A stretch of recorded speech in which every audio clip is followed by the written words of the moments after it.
मित्रांनो नमस्कार. आज दिनांक आहे 4 एप्रिल 2026. तर काल रात्री म्हणजे 3 तारखेला जो संध्याकाळी रात्री 10:30-11च्या आसपास जो आमच्याकडे एकतपूर तालुका सांगोला जिल्हा सोलापूर येथे जो विजांचा गारांचा आणि खूप जास्त वादळी वाऱ्यासोबत जो पाऊस झाला, त्या पावसानं आमच्या परिसरातील आंब्याचे जे बागा आहेत त्याचं खूप मोठं नुकसान झालं आहे.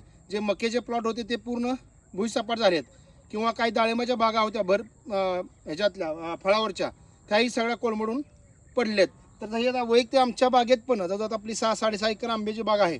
त्यात पण खूप जास्त जो हातातोंडाशीला आलेला घास होता, जो आता गेल्या एक 15-20 दिवसात महिन्यात जो हार्वेस्टिंगला आंबा आला असता, तो आंबा पूर्णपणे असा तुम्ही बघता खाली पडून गेला आहे. आणि जो वारा आला होता त्या वाऱ्यामुळं हे देठच आहेत, आंबा देठापासून गळून जाणं तो भाग वेगळा, पण हे जे जास्त वारे आहेत ज्यावेळेस देठच आहेत आंबे सगळे तुटून पडलेत.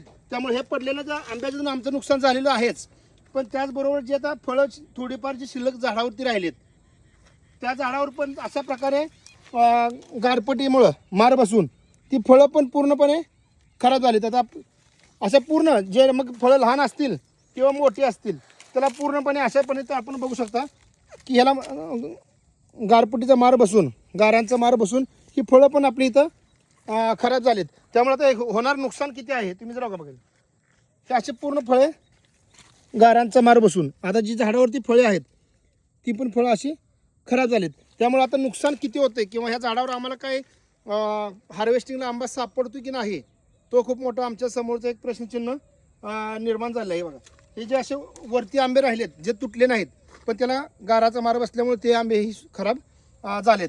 त्यामुळं प्रशासनाने नक्की आमचं आज सकाळी आमच्या इथं तलाठी असतील किंवा आमचे सहाय्यक कृषी अधिकारी असतील त्यांनी येऊन पंचनामे केलेले आहेत. पण आता शासन त्यावर किती मदत करते ते बघणं गरजेचं आहे. कारण आता आमचं होणार नुकसान हे जे आहे ते लाखात आहे. नक्कीच आम्हाला तितकी शासन मदत करू शकणार नाही किंवा कोणत्या शेतकऱ्याला करू शकणार नाही, पण जास्तीत जास्त मदत शासनाने शेतकऱ्यांना करावी. कारण की जो काही ही माल दिसतो आपल्याला माल आणला आहे, हे बघा, हे अशा पद्धतीनं आम्ही यावर्षी एक तर थंडी जास्त होती, त्यातनं पण आम्ही बरेच नुकसान सहन करत आम्ही आंबे तयार केले, टिकवले आणि आता सध्या निसर्गानं हे अशा पद्धतीचं नुकसान इथं केलेलं आहे. त्यामुळं नक्कीच शासनाला हात जोडून विनंती आहे की त्यांनी जास्तीत जास्त शेतकऱ्यांना जी नुकसान भरपाई झाली आहे ती तुम्ही देण्याचा प्रयत्न करावा आणि शेतकऱ्याला थोडासा हातभार लावावा हीच विनंती राहील. कारण की आजकाल जी मीडिया जी आहे, फालतू मीडिया म्हणेल किंवा चाटू मीडिया असेल, ती सध्या फक्त भोंदू बाबा त्यांच्या मागे लागली आहे किंवा या युद्धाचा भारताचा काही संबंध नसताना पण बिनाकामा आपल्या शेतकऱ्याच्या मालाचे दर तर त्यांनी पाडलेले आहेच. परंतु जी आपल्यातले मीडिया आहे, आपण ती मीडिया ज्या गोष्टी दाखवल्या पाहिजेत त्या दाखवल्या जात नाहीत. कुठला मंत्री कुठल्याला काय म्हटला, कुणी काय केलं, तेच नको त्या गोष्टी मीडियावर दाखवल्या जातात. पण ह्या ज्या अशा नुकसानाच्या शेतकऱ्याच्या गोष्टी आहेत ते जर तुम्ही मीडियावर दाखवल्या तर नक्कीच सरकारपर्यंत त्या पोचतील किंवा जास्तीत जास्त लोकांपर्यंत पोचतील.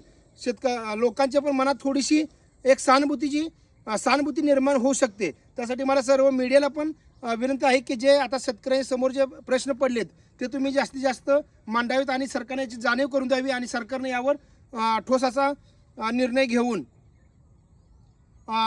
सर्व जे शेतकऱ्यांचे नुकसान भरपाई झाली आहे त्यांचे पंचनामे करून त्यांना मदत द्यावी. धन्यवाद.